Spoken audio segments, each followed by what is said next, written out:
Je voudrais du soleil vert, des dentelles et des théières, des photos de bord de mer, dans mon jardin d'hiver. Je voudrais de la lumière, comme en Nouvelle-Angleterre.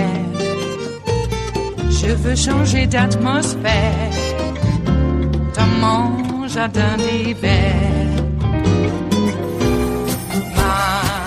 Ma fleur sous la pluie de novembre, tes mains qui courent, je n'en peux plus de t'attendre. Les années passent, qu'il est loin, là je tombe. Nul ne peut nous entendre. Je voudrais du Fred Astaire, revoir un latte. Leading this impeachment inquiry, Democratic Congressman Jamie Raskin of Maryland, a member of both the Judiciary and Oversight Committees. Congressman, maybe you can explain to us what this vote is and what these procedures mean. Well, we're voting on procedures that formalize the impeachment investigation. It gives the chairman of the committee the power to denote a particular hearing as part of the impeachment inquiry, and it also gives him the power to say that a particular subcommittee hearing is part of the general impeachment inquiry. And other than that, the big part that I took away from it is that after all of the members conduct their traditional 5-minute questioning, both the Democrats and the Republicans would have a half hour more of questioning by staff available. So it formalizes what we're doing as we enter into a new season here. Okay, so that means there's going to be a full House vote on that? Is this right? No, this is just in the Judiciary Committee. Just in the committee. So the committee is going to vote on this. It's going to formalize these procedures. Is it your understanding at the conclusion of that vote, there will formally, in a constitutional sense, be an impeachment inquiry underway? Well, look, the Constitution doesn't define when an impeachment inquiry is underway. No, I know that, but I'm asking you. Yeah. Well, look, I think we're in it now, but I think it's great that the committee will formalize it with this procedure. But look, we're being hit on a daily basis, inundated with new high crimes and misdemeanors. The stuff that we found out about the vice president's trip to Ireland, about the redirection of the Air Force crews to go to the Trump Hotel in Scotland, that's just amazing stuff. The president has converted the government of the United States into an instrument of self-enrichment, and this is the original sin of the Trump administration, and it was the main thing that the framers were trying to prevent. They did not want the government being used as a for-profit enterprise by the president. What is the timeline here? I want to play for you a little bit of your colleague, Jerry Nadler, who's the chair of this committee, talking about his understanding of the Trump administration's view of the timeline on this, and then get your response to it. Take a listen. Well, the president clearly is trying to run out the clock. The president has said he would oppose all subpoenas. That was Article 3 of the Nixon impeachment, that the president opposed subpoenas. Nixon wasn't foolish enough to say in advance he was going to oppose all subpoenas. That in itself, I think, is a high crime and misdemeanor under the Constitution, that you're obstructing the work of Congress in investigating. How do you get around that, and what is the timeline here? Well, in an ordinary presidential administration, 16 months left to go would be something like very near the end of the fourth quarter. But in Trump time, that's an eternity. Can you imagine the damage that he can inflict on the country in the next 16 months? And I think that more and more of our colleagues have come around to the view that we need to be on a constitutional high alert. We need every tool in the constitutional toolkit on the table. And so we're going to, the problem with Trump, of course, is that there are too many impeachable offenses. With Bill Clinton, they basically had one thing on the guy. He lied about sex. With Donald Trump, we're just overwhelmed with the domestic emoluments clause, the foreign government emoluments clause, the federal election campaign finance violations, and so on. So Byron New York, who's a conservative reporter and pundit, was trying to make the case that because there's a scope now that's wide, it includes the look into the president's involvement in the illegal conspiracy to hide those hush money payments, as well as other things, that this is a tacit acknowledgement that the Mueller report itself is not sufficient for the beginning of an impeachment inquiry. What's your response to that? I mean, I think that's totally wrong. I mean, there were dozens of criminal indictments that came out of the Mueller investigation. There were 7 guilty pleas and criminal convictions, and we learned of 9 or 10 different episodes of presidential obstruction. It's just that that's a very narrow snapshot of all of the lawlessness taking place in the Trump administration, and it happens to be one that is not the most intuitive to the public. I think that the public understands that the president is essentially a businessman, albeit a failed and corrupt businessman, but that's what he is. And he has turned the government into a for-profit enterprise, and he's looting the assets of the people. Every time that they go down to Mar-a-Lago, it's costing the federal taxpayers $75,000 or $100,000 for the FBI and the Secret Service and the Department of Defense and so on, going right into the coffers of the Trump industry. And that is precisely what the founders warned us against. And that's why they said in that case, Congress can't even approve of it. In the case of foreign government payments, theoretically we could approve of it, but I hope within the next few weeks we will formally disapprove of every foreign government payment he's pocketed. That's very interesting. Congressman Jamie Raskin, thank you so much. It is Tuesday, the 10th of September of 2019, and you are in West Coast Cookbook and Speakeasy. I am your chef de cuisine, Justice Putnam, and our daily special is Tarrytown Chowder Tuesdays. A little bit of smoked hot Hungarian paprika will make all the difference in the world. I should also add, there is roasted corn in the chowder, otherwise it would not be chowder. At least not in the neck of the woods where I come from. What has Duma Donnie done next? What has he done? Well, Jeremy Raskin put it pretty damn clear at the top that we are being inundated on a daily basis by new high crimes and misdemeanors, even as the actual formal inquiry of impeachment begins. Fancy that. I don't know. You know, people are still complaining about Obama wearing a tan suit and winning the Nobel only because he was black. So I guess Duma Donnie can do anything he wants. We were warned that we would be punished for electing a black president. Jeez.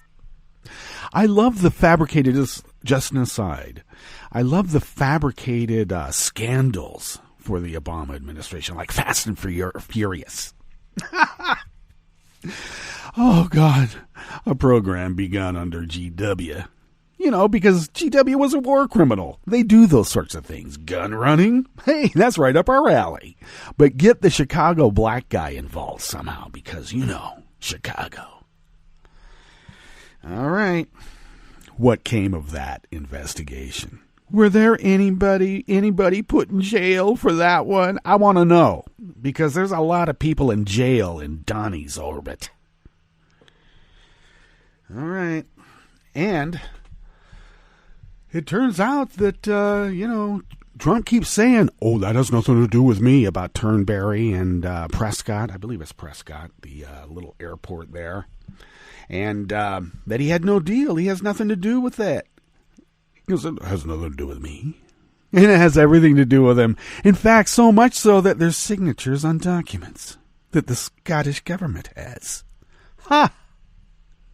You know, they don't like Donnie over there in Scotland. Ah, not one bit. Yeah, he didn't want some offshore windmill, wind-generating windmills near his golf course because he said they're an eyesore. Really? Have you looked at the interior design conceits of your own penthouses? An eyesore? Jesus. I think that there should be at least a test to become president, man or woman. What sort of interior design conceits does one have? Does it follow the Ethan Allen design? I mean, I can handle that because that really is America. But cheap dictator chic? Anything that goes along those lines should not be allowed anywhere near the seats of power. They always reveal who they are. What better way to reveal who you are than by your interior design conceits? Well, it looks like back in 2014, Trump made a a deal with that struggling airport. And then when he became president of the United States, hey, millions of dollars. You pay this millions of dollars. I don't know. 95 stops in 2015. Military stops. I keep asking that question. Yeah, that was during Obama's time. And everybody says how Obama's a warmonger. I kind of think that the military was doing their own thing because it was the black president, and what could he do? Yeah, I know. Mitch McConnell, I'm looking at you. Moscow Mitch. I wonder what kind of agreement he entered into with Vlad and when. That's another question we would all like to know. What's on the rest of the menu here in the Bistro Cafe of West Coast Cookbook and Speakeasy? Well, 90% of Florida school districts rejected the Republican legislature's plan to arm teachers. 90%! That doesn't matter. There's still 10%, and they have all the guns. The GOP continues to push a debunked conspiracy theory that has led to death threats against a Democratic congresswoman from Texas. I say it's a feature, not a bug. And U.S. intelligence scrambled to pull their spy from Putin's circle after Trump confiscated the translator notes from his private meeting with Vlad at the G20 in Hamburg. After the break, we move to the chef's table, where hundreds of Australians have fled their homes in the eastern states as police investigated scores of suspicious fires. Of the 149 and counting fires, only a handful can be attributed to lightning strikes. What the hell is going on down under? And the Israeli parliament barred Netanyahu's plan for cameras at polling stations. He wanted to get facial recognition on every single Arab descent voter that came to vote. All that and more on West Coast Cookbook and Speakeasy. Bon appetit.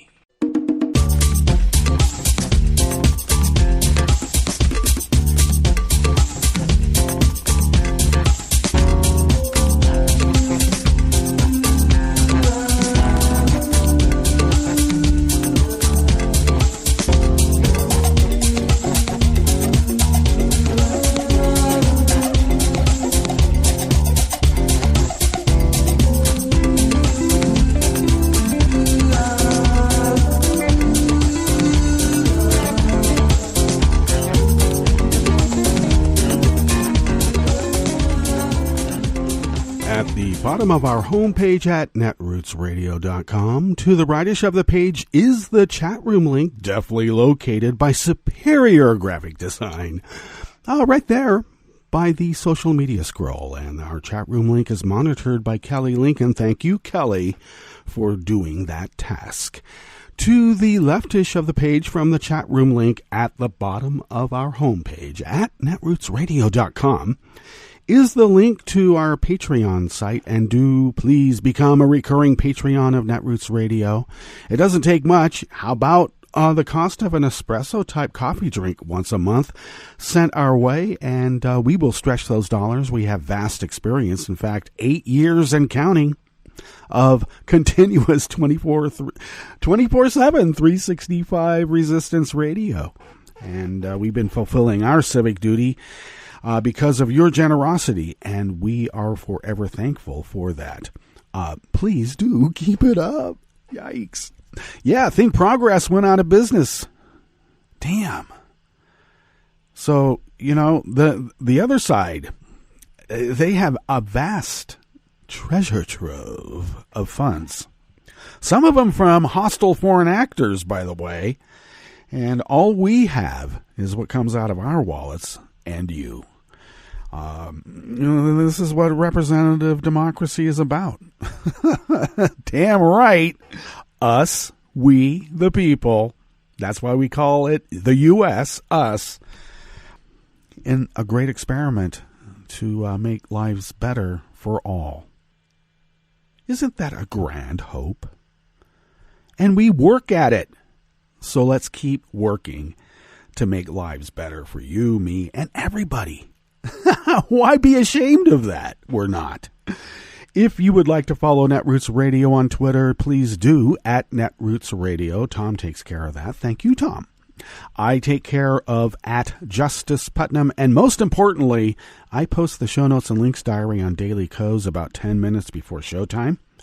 And really, that's where the source articles are from, because we like to add a little flavor, a little bit of levity, a little bit of pre-post adolescent humor without the fart jokes, hopefully without the fart jokes. And but you do have access to the actual source material, and that is a very integral part to the show indeed.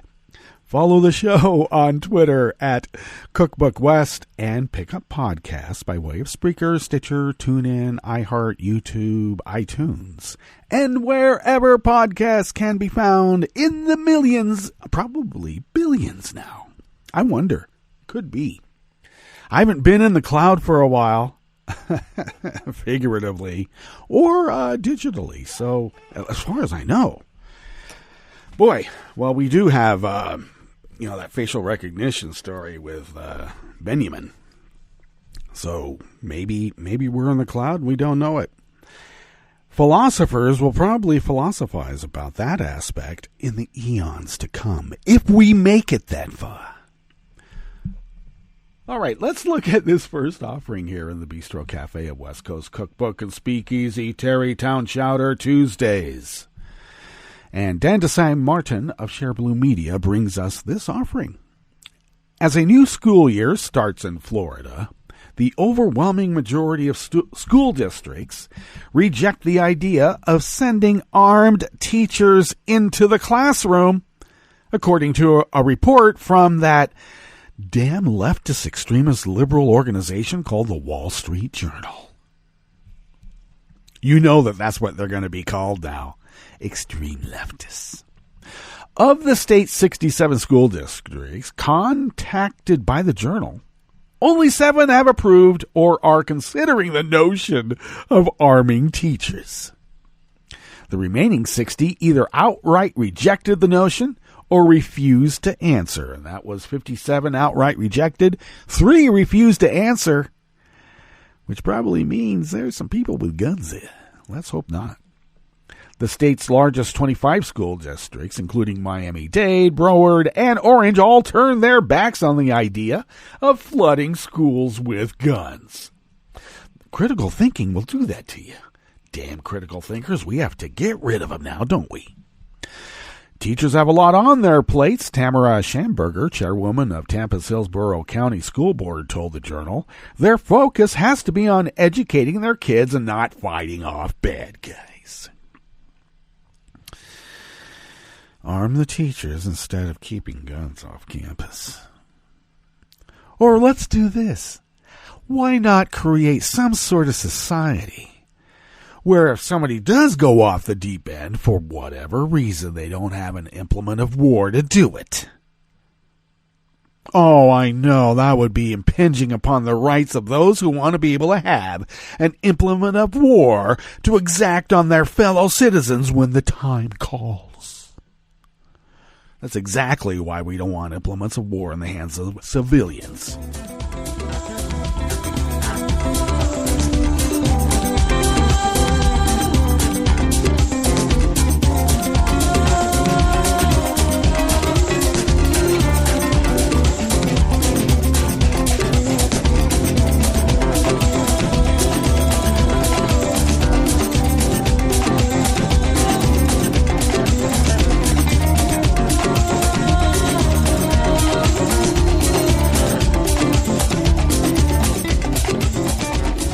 Oliver Willis of Share Blue Media brings us this next offering here in the Bistro Cafe of West Coast Cookbook and Speakeasy. The Washington Examiner's reporting on border issues has repeatedly been questioned for accuracy, but House Republicans keep using it to launch attacks. Now they're using that same debunked story, which led to death threats for a Democratic congresswoman, to attack the actions of congressional staffers. Fox News said on Monday that Republicans on the House Oversight Committee, in the minority because they lost the midterms last election, last year, the midterms, of course, gave the conservative network exclusive access to the letter at the heart of a new campaign. The document was composed by a representative. I didn't see any of those kids getting abused sexually in the shower near the gym. Jordan of Ohio, the ranking Republican member of the committee, attempting to defend Trump's actions at the border, Jordan accused Democratic staffers of visiting Mexico and providing residents with misleading information about border security. Those claims are based on a story from the Washington Examiner published in July, which alleged that Representative Veronica Escobar, a Democratic congressperson of Texas, had her staffers coaching people in Mexico on how to exploit regulations and file fraudulent asylum claims. The mere act of giving them government documents is consorting with the enemy with this racist cult. If it's an invasion which requires military intervention, the mere fact of giving them applications with the government seal on it is traitorous, seditious consortion with the enemy. No, Jim. It's what legislators do. It's called the rule of law. And we're not talking about an invasion requiring military intervention. That's only in the fevered lizard brains of a particular cult run by a particular, I don't know what to call them. The person installed in the Oval Office, which we affectionately refer to on occasion as Dumont Donnie. At the time it was published, Escobar strongly refuted it. The D.C. Examiner has published a fabricated story resulting in death threats against me and my staff, she wrote. This hit piece is fueled by xenophobia and misinformation. But guess what, guys? These attacks won't deter me from doing my job, upholding my oath, and pushing for accountability. She told Politico that she had contacted the FBI, the U.S. Capitol Police, to investigate the threats, which they did, and are continuing to do. Escobar told the outlet there was zero truth to the Examiner's story and explained that her office has assisted constituents whose clients are asylum seekers sent back into Mexico under new rules put in place by Trump. In some cases, U.S. citizens born on these shores lived here for generations. Only by dint of the fact that they had brown skin and a Latin surname, they're sent to another country. We'll figure it out later until we can figure out what the hell is going on. That is not the way to run the government. Mobsters do. That's exactly how those guys run their operation. But we are a representative democracy. We're not a republic. A representative democracy. And there's really no room for mobsters in that, and mobsters know. That's why they want to erode the very foundations of a representative democracy. Escobar's district is in Texas, where the El Paso mass shooting at a Walmart occurred. The shooter's manifesto echoed many of Trump's anti-immigrant statements. Despite the serious consequences of the story, as noted by the congressional colleague, Jordan and his compatriots seem to believe they should use the tale anyway. The writer who filed the story for the Examiner, Anna Giratelli, also was responsible for a story claiming that Representative Alexandria Ocasio-Cortez screamed at Border Patrol agents in a threatening manner. Well, Ocasio-Cortez debunked that story. They confiscated my phone, and they were all armed. I'm 5'4", she wrote. They're just upset I exposed their inhumane behavior. Congressional Republicans, consumed with defending harsh policies at the border, seem more invested in questionable reporting that props up their specious claims than dealing with the fallout of their party's border actions.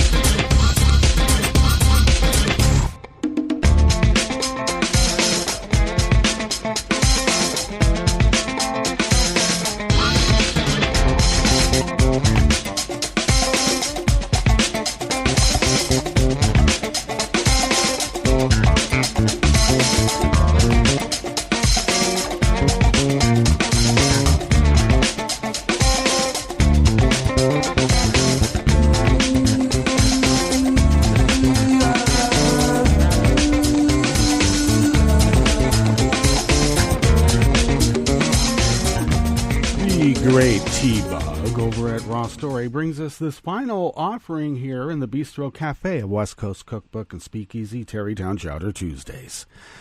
Appearing on CNN's New Day, host Jim Sciotto, who broke the story that the CIA was forced to pull a highly placed U.S. spy from Russia after Trump reportedly exposed him, said American intelligence officials grew more concerned after Trump held a private meeting with Russian President Vladimir Putin. Appearing with fellow host John Berman, Sciotto said he felt at liberty to discuss more details about the agent who was back in the U.S.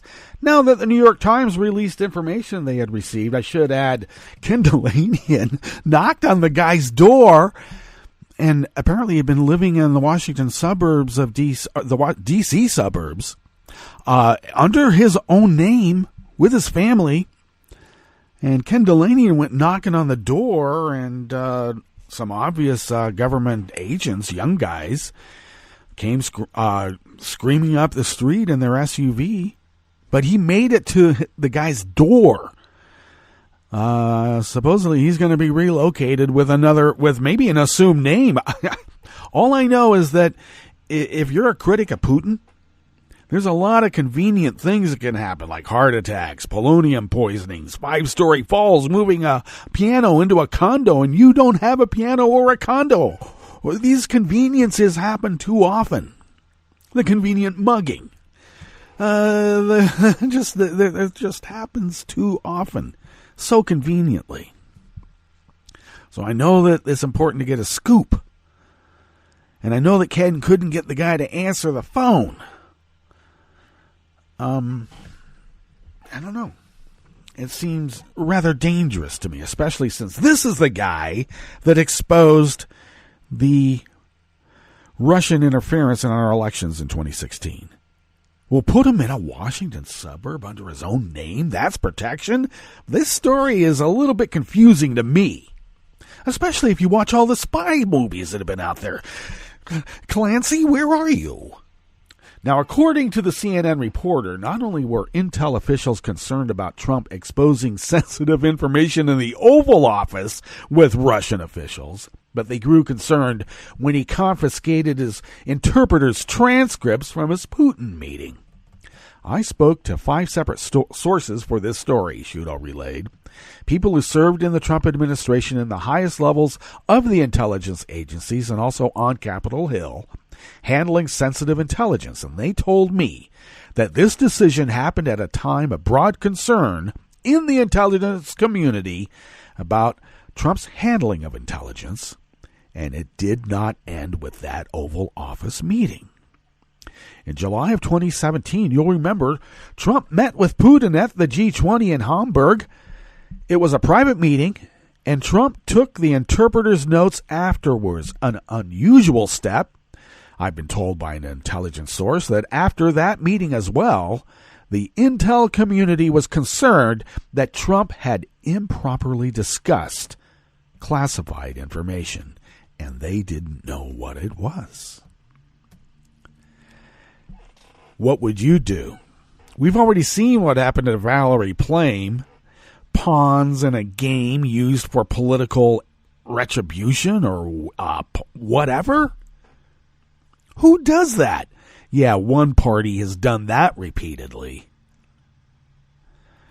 Trump claims that all the forces of our government have been arrayed against him in some sort of bigoted, prejudicial way.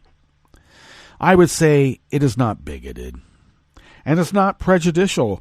To prejudge something is that you perform actions before the fact.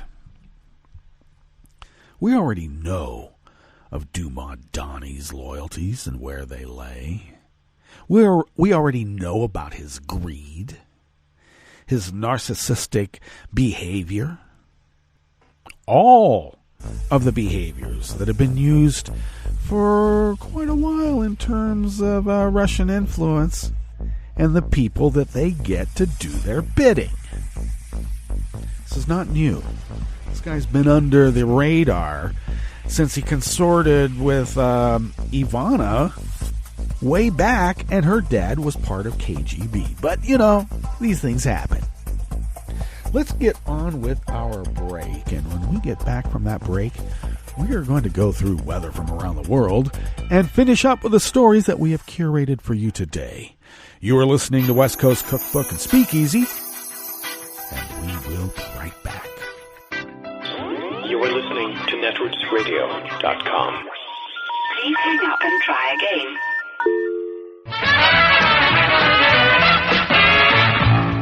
From a point at sea to the circles of your mind, a new force is at work for planetary transformation. New radio for a new Earth.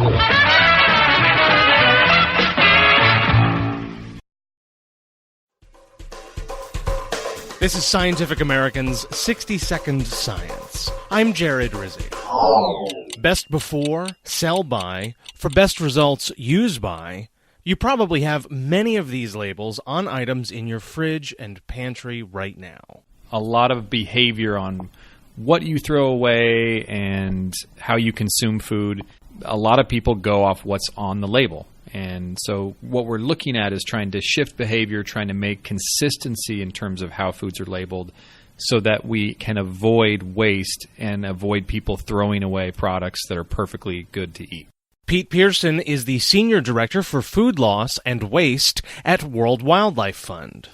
70% or more of the biodiversity loss on the planet is attributed to food and agriculture. The Natural Resources Defense Council estimates that 40% of all food in the United States goes uneaten. That translates to some $218 billion in wasted money annually.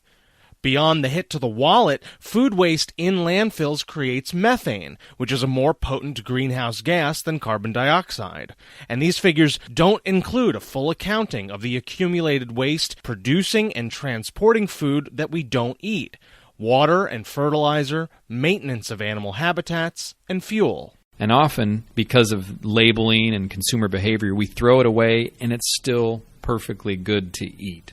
Another part of the solution could come from the Bipartisan Food Date Labeling Act, which would expand federal standards on expiration dates from just baby formula now to most everything else. The bill is making its way through Congress and could streamline what you see when you're shopping. Part of the goal? To reduce customer confusion. What they're trying to do is introduce a series of binding federal standards. In some cases, this is done by states and local jurisdictions, and so what you have is a big confusion and inconsistency in terms of the language. The House bill recommends a label of best if used by for when a product's quality or freshness may start to worsen, and then use by for when it's definitely time to get rid of it. And Pearson recommends, well, a little bravery. So I found as a food waste leader and the director of a program, I find that I'm eating a lot of foods that most people probably wouldn't. And we need more food waste warriors. We need people that are willing to cut the mold off a cheese or, scrape some fuzz out of the sour cream, because it's not going to detract anything from the actual product. And you will survive. You're not going to die. And you're going to save food and help save the environment in the process. Thanks for listening. For Scientific American's 60 Second Science, I'm Jared Rizzi. This is an important message from the U.S. Department of Health and Human Services. After a storm or disaster, it's important to eat only safe food. Throw away perishables like meat, poultry, fish, eggs, and leftovers stored above 40 degrees Fahrenheit for 2 hours or more. Throw away food with an unusual odor, color, or texture. Throw away food that may have come in contact with floodwater, including food in swollen, punctured, and damaged cans. When in doubt, throw it out. This is a message from CDC. After hurricanes, tornadoes, and floods, standing water and excess moisture help mold grow in your home, garage, and other structures. When you return to a home that has been flooded, know that you're likely to have mold. Mold puts your family's health at risk. If you have mold growing in your home, you should clean it up and fix other water problems, such as leaks in roofs, walls, or plumbing. Keep your children and pets out of affected areas until you've cleaned. Control moisture in your home to prevent mold growth. To remove mold growth from hard surfaces, use commercial products, soap and water, or a bleach solution of no more than 1 cup of household laundry bleach in 1 gallon of water. Follow the manufacturer's instructions. Never mix bleach with ammonia or other household cleaners. It will produce dangerous, toxic fumes. Open windows and doors to provide fresh air. For more information, visit cdc.gov or call 1-800-CDC-INFO. 1 in 6 Americans get sick from eating contaminated food each year. Contamination caused by salmonella is especially common. It's sometimes found in poultry, eggs, ground beef, pork, and even peanut butter. To reduce your risk from this and other foodborne germs, remember to clean, separate, cook, and chill. Clean your hands with soap and water. Separate raw meat, poultry, and seafood from other foods. Wash counters, cutting boards, and utensils before and after using them. Cook all food thoroughly and use a food thermometer to make sure food is cooked. Promptly chill meat, poultry, eggs, and other perishables. Finally, don't prepare food for others if you're sick, and be extra careful when you prepare food for children, pregnant women, the elderly, or people in poor health. To learn more about making food safer to eat, visit www.cdc.gov/vital signs. This program is presented by the Centers for Disease Control and Prevention. Heart disease and stroke can be catastrophic. They're leading causes of death, disability, and healthcare spending in the U.S., yet they're largely preventable. Alarmingly, heart disease and stroke are taking a toll on middle-aged adults 35 to 64, with over 800,000 deaths and hospitalizations in 2016. Million Hearts is a national initiative focused on preventing 1 million heart attacks, strokes, and other cardiovascular events by 2022. Coordinated actions by Million Hearts partners in communities, healthcare, and public health will keep people healthy, optimize care, and improve outcomes in populations at risk. Everyone has a part to play. Focus on the ABCs of heart health. A. Aspirin use when appropriate. B. Blood pressure control. C. Cholesterol management. And S. Smoking cessation. To learn more, visit cdc.gov/vital signs. For the most accurate health information, visit cdc.gov or call 1-800-CDC-INFO. Hi, it's Tom. Could we humbly suggest your donation to netrootsradio.com? All we've got to run this 24-hour powerhouse of progressive resistance radio is what comes out of our own wallets. And you are our biggest donor. And it doesn't take much, $3, $5. Just go to the bottom of our netrootsradio.com page and hit our secure donate button. Heck, you can even make a recurring contribution, and you'll get a wondiferous pair of Netroots radio stickers for application to your backpack, your bumper sticker, or your banjo. Well, it's up to you which backpack you want to put it on. So donate what you'd like at the bottom of our netrootsradio.com's homepage, because you are our biggest donor. netrootsradio.com. Together, we are Resistance Radio.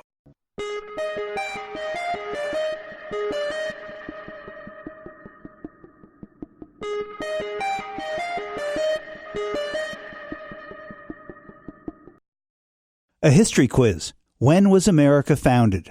I'm Bill Newman, and this is the Civil Liberties Minute. How about 1787, when the founders signed the Constitution, or 1789, when the new government began, or 1776, when the colonies declared their independence from Great Britain, or 1620, when the Pilgrims landed? But an answer front and center in the New York Times major reporting initiative called the 1619 Project is that the country's birth date could and should well be August 1619, when a ship arrived in the colony of Virginia bearing a cargo of 20 to 30 enslaved Africans, quote, an arrival that inaugurated a barbaric system of chattel slavery that would last for the next 250 years. The 1619 Project illuminates how so much of America today has its origins in slavery. From our industrial power and economic might to our electoral system and our legal system and health and music and violence and income inequality, for example. The ending of the introduction to the 1619 Project says, quote, American history cannot be told truthfully without a clear vision of how inhuman and immoral the treatment of black Americans has been. By acknowledging this shameful history, by trying hard to understand its powerful influence on the present, perhaps we can prepare ourselves for a more just future. The Civil Liberties Minute is made possible by the ACLU because freedom can't protect itself. I'm Rick Smith, and this is Labor History in 2. On this day in labor history, the year was 1897. Striking coal miners marched on a coal mine in Latimer, Pennsylvania. Earlier that year, the miners had gone out on strike. Most of the miners were German or Eastern European immigrants. The Lehigh and Wilkes-Barre Coal Company had laid off workers, raised fees for homes and doctors, and forced longer hours on those who still worked. By August 16th, 2,000 workers had walked off the job in the mines. Most of the miners joined the United Mine Workers of America. The strike ended on August 23rd when the company agreed to the workers' demands, including a 10-cent an hour raise. However, when the raise went into effect on September 1st, only a few workers were given the raise. 2 days later, the miners went back on strike. This time, they demanded a 15-cent an hour raise. A week later, between 5,000 and 10,000 miners were on strike. And on this day in labor history, about 300 to 400 miners marched to a mine in the town of Latimer. They carried before them a large American flag. In the lead-up to the march, Luzerne County deputies were openly heard bragging about how many miners they would kill. When the miners reached Latimer, Luzerne County Sheriff James Martin and the Coal and Iron Police deputies met the strikers at the mine and ordered them to disperse. 60 deputies, armed with Winchester rifles, hid behind a low rise along the route of the march. The deputies opened fire, killing 19 strikers in cold blood and wounding as many as 50. All of those killed were shot in the back. The state actually put the Coal and Iron Police deputies on trial. But despite the overwhelming evidence that the workers were shot in the back, all were acquitted. Labor History in 2 brought to you by the Illinois Labor History Society and The Rick Smith Show. For more information, go to laborhistoryin2.com, like us on Facebook, and follow us on the Twitters at Labor History in 2. I read the news today, oh boy. It's time for Nicole Sandler's What's News from NicoleSandler.com and the Progressive Voices Network. Almost 5,000 Bahamians have left their country so far after Hurricane Dorian blasted through Grand Bahama and Abaco Islands. But Bahamas Prime Minister Hubert Minnis promised that the country would start rebuilding the residents' communities so they could return home. There's still controversy after 119 people hoping to evacuate Grand Bahama on a ferry were told to get off if they didn't have visas to enter the U.S. The ferry's operator apologized for the incident, and a U.S. Customs and Border Protection official stressed that people from the Bahamas would be processed in an expedited manner if they came here because of the disaster. As Donald Trump was leaving the White House Monday for another one of his hate rallies, this one in North Carolina, he Trump-splained to the press that very bad people would try to enter the U.S. from the completely devastated parts of the Bahamas. But we have to be very careful. Everybody needs totally proper documentation because the Bahamas had some tremendous problems with people going to the Bahamas that weren't supposed to be there. I don't want to allow people that weren't supposed to be in the Bahamas to come into the United States. including some very bad people and some very bad gang members and some very, very bad drug dealers. As for why Trump went to North Carolina Monday night, to hold one of his rallies there, hoping to turn out the vote as the last vestiges of the 2018 elections play out there. Republican Dan Bishop and Democrat Dan McCready finally face off in North Carolina's 9th congressional district. The State Board of Elections ordered a new election after credible allegations of ballot fraud emerged during the 2018 contest. Nearly $20 million has been spent on this race in a district that voted for Donald Trump by 12 points. Well, the story about Trump's lies concerning the forecast path of Hurricane Dorian won't go away. The New York Times is reporting that Secretary of Commerce Wilbur Ross threatened to fire top employees at NOAA, the federal scientific agency responsible for weather forecasts. This last Friday, after the agency's Birmingham office contradicted Trump's claim that Dorian might hit Alabama. The Times' Peter Baker explains. The Birmingham office of the National Weather Service contradicted the president when he said that Alabama most likely would be hit.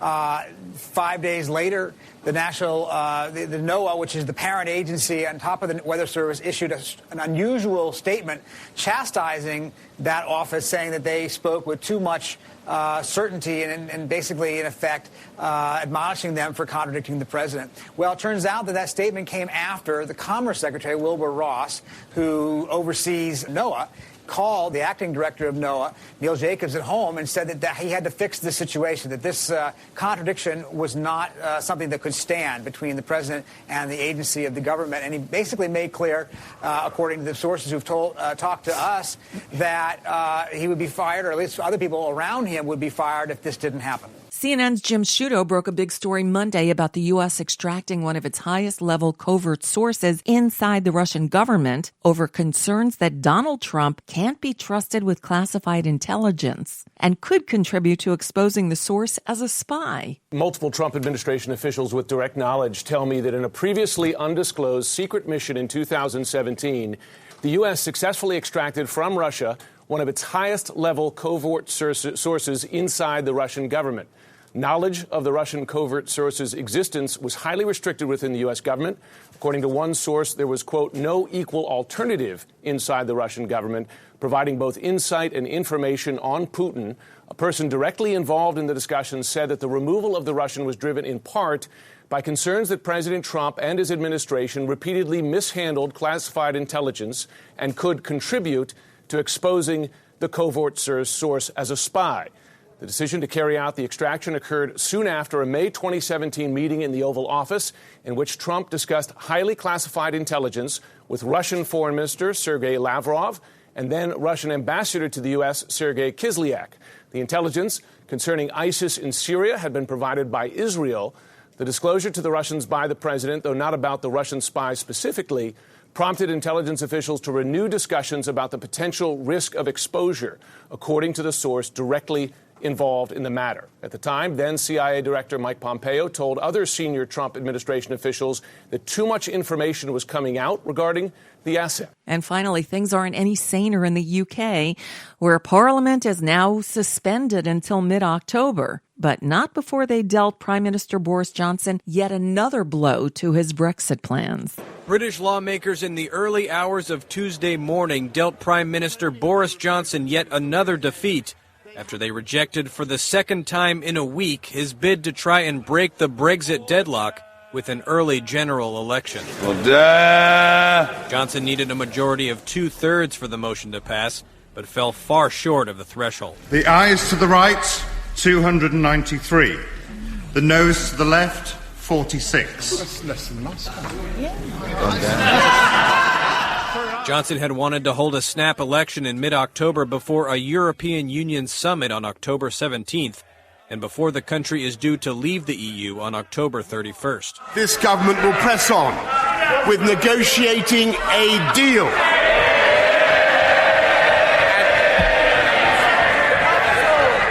While preparing to leave without one.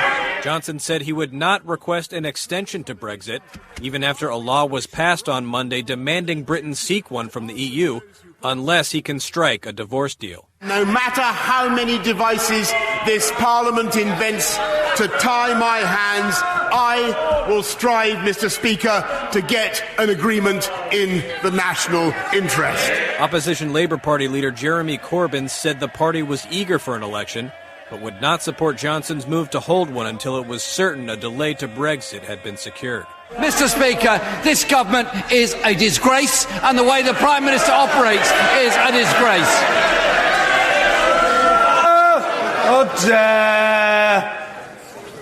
Be quiet. House of Commons Speaker John Bercow, who has clashed with the Prime Minister, said he would stand down on the same day of the Brexit deadline and issued a warning to the government not to, quote, degrade Parliament. Just before 2 a.m. local time, some lawmakers lined up to shake his hand. Parliament is now due to be suspended until October 14th. And that's just a bit of what's news for now. I'm Nicole Sandler. If you appreciate these reports and the Nicole Sandler Show, I hope you'll consider making a contribution. My work is 100% listener supported. No commercials, no paywall. We depend on your donations to keep us going. For more information, visit NicoleSandler.com. Just click on the donate button.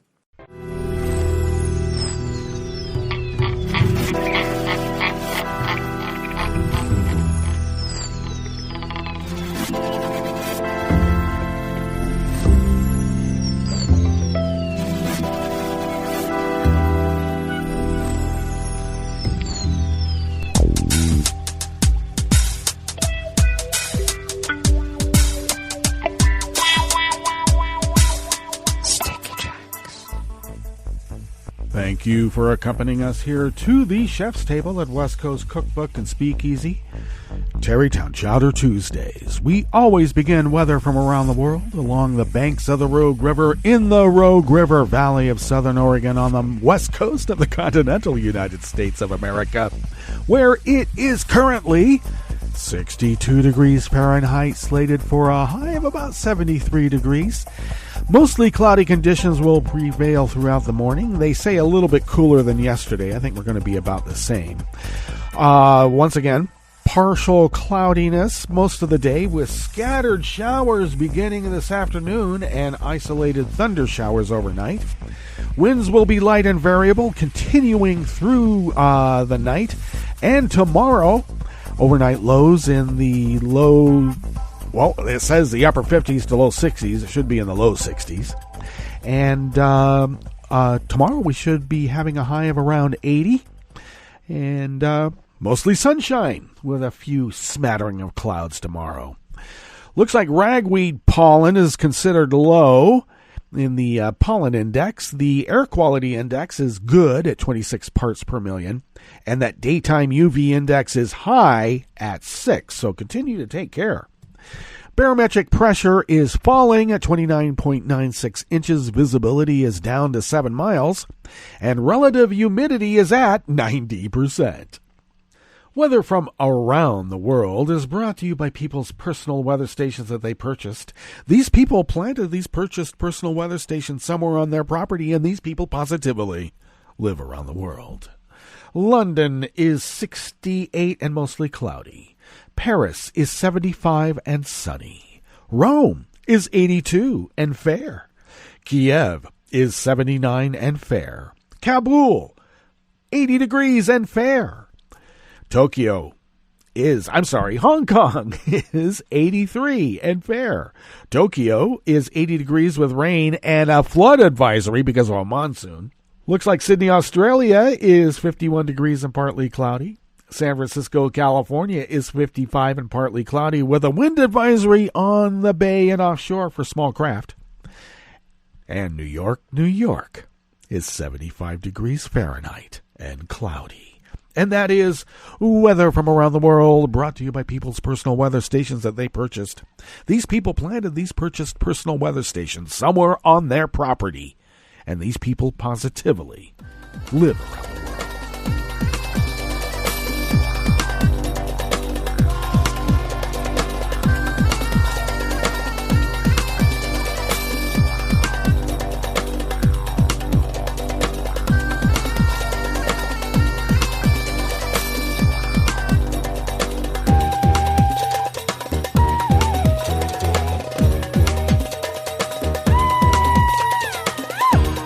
Anonymous worker bees at Reuters bring us this first amuse-bouche here at the Chef's Table at West Coast Cookbook and Speakeasy. A 12-year-old boy started a brush fire, and 2 teenage girls were questioned over another blaze in Australia's Queensland state, police said, as forest fires forced hundreds of people to flee their homes in the country's eastern states.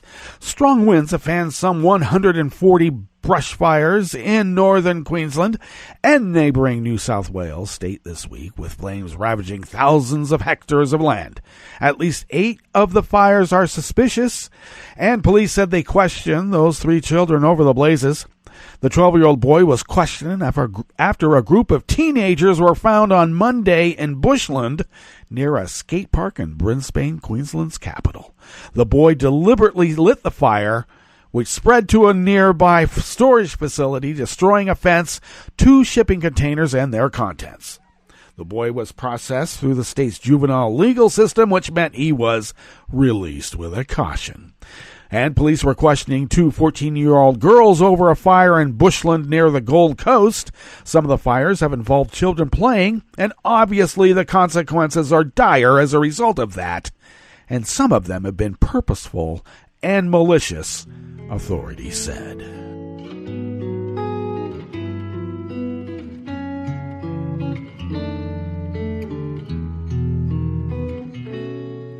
Je te donne ce mon amour pour la vie entière.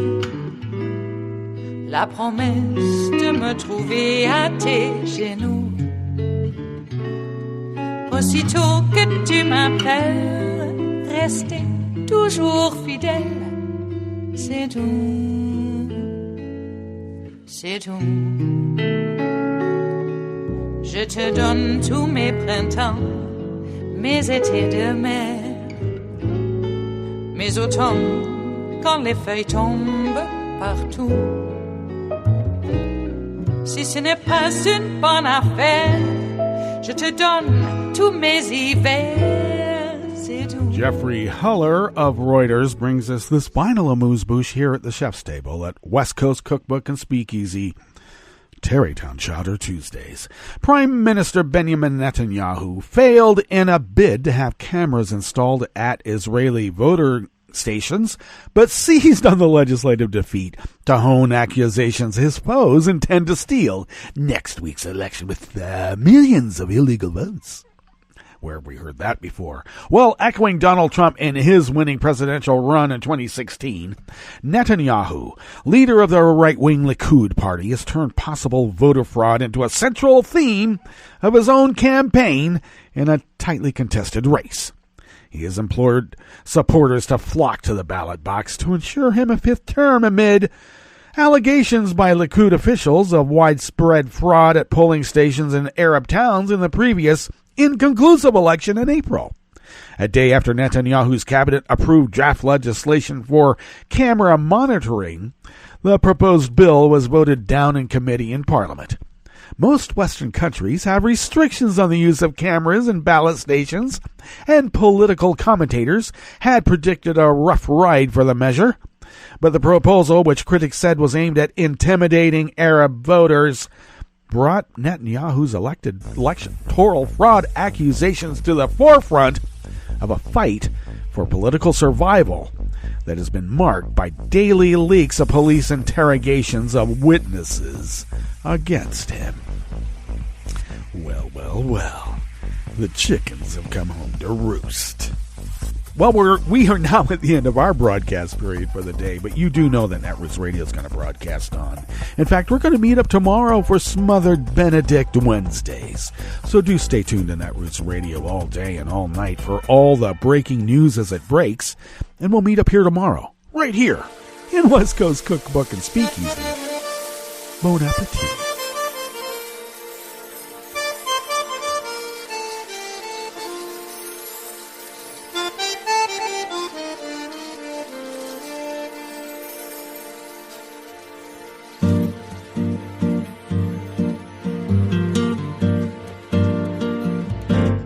Je voudrais du soleil vert, des dentelles et des théâtres, des photos de bord de mer, dans mon jardin d'hiver.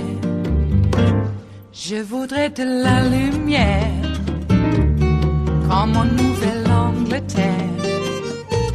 Je veux changer d'atmosphère dans mon jardin d'hiver. Ma robe à fleurs sous la pluie de novembre. Tes mains qui courent, je n'en peux plus de t'attendre. Les années passent, il est loin, là je tombe. Nul ne peut nous entendre. Je voudrais du Fred Astaire, revoir un latte Goël. Je voudrais toujours te plaire dans mon jardin d'hiver.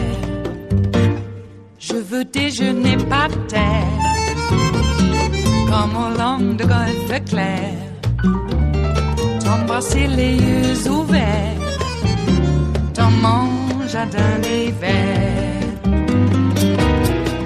Ma robe à fleurs sous la pluie de novembre. Tes mains qui courent, je n'en peux plus de t'attendre.